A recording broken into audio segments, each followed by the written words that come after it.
Let's move on to food production.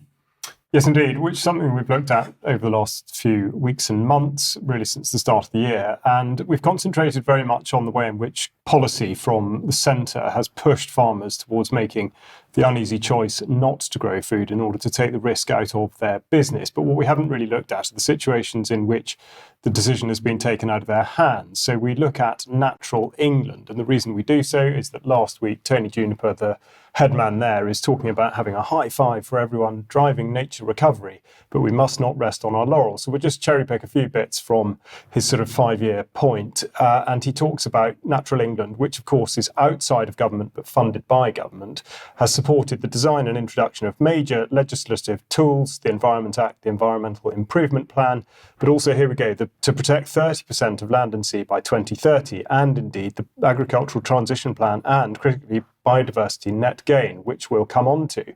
He talks about the funding and to achieve nature recovery, which has been a big theme of Steve Barclay's push on the sustainable farming incentive.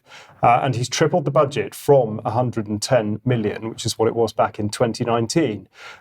He's always at pains to point out the closeness of his relationship with the now King Charles, shown here in the photograph with him. And he goes on to talk about food security, but in a slightly tone-deaf manner, in that, in effect, he's suggesting that there isn't really any sort of mutual disagreement between taking land out of production and food security. He is right, of course, to point out that long-term food security is impossible without a healthy, sustainable natural environment, but there's a way of doing that, and possibly not the way in which it is being done currently.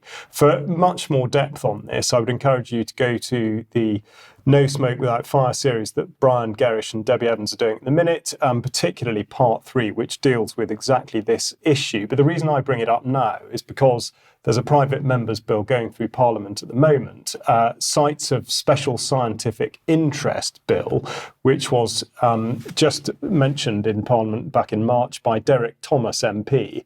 And specifically, he talks about allowing the Environment Secretary to interrogate the science and scrutinise Natural England's decisions. It's Natural England that seems to have ridden roughshod over farmers' countryside management and their understanding of how to care for their natural environment. Now, the reason he says that is that to date, the Natural England have had the power to enforce a special scientific an area of special scientific interest.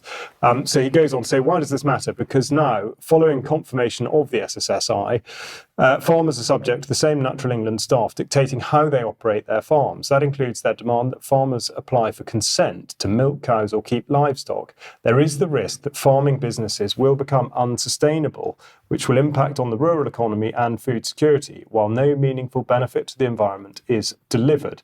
So he's absolutely right to call this out. And we look at the Nature Recovery Network, which of course is, they say, a joined up enterprise between DEFRA, Natural England and our partners, talking about their apex goal of improving nature.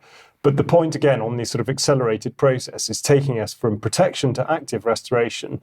And critically, the 3 areas, biodiversity loss, climate change and public health and well-being, again, not really substantiated.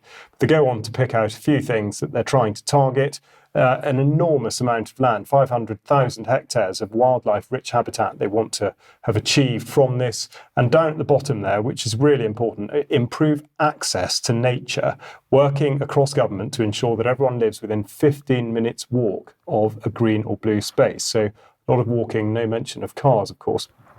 And a reminder, therefore, when we think about the 30 by 30 thing, that the 17 million hectares of land that are in agricultural use account for 70% of the total area of the UK. So just on the food security front, it is an absolutely enormous challenge to be able to produce enough food for an increasing population and give over 30% of that land to nature recovery.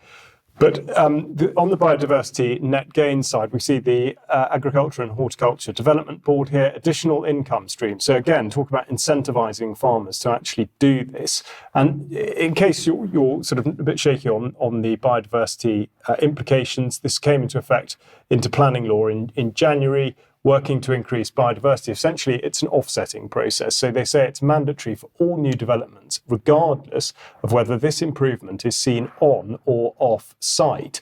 But for off-site improvements, farmers can often lease their less productive land to developers or gain payment from these organisations for managing and improving the habitat in line with the management plan to improve biodiversity. So again, who decides what actually constitutes an improvement in biodiversity? And finally, they talk about this going on for at least 30 years. So this is really being driven by the Terra Carta and the Sustainable Markets Incentive, which, as I say, is covered in great depth in the No Smoke Without Fire series at the moment, which I'd really encourage you to get into. But this is something we'll continue to monitor over the course of this year. Yeah, and no doubt we'll talk about that in extra as Absolutely. well.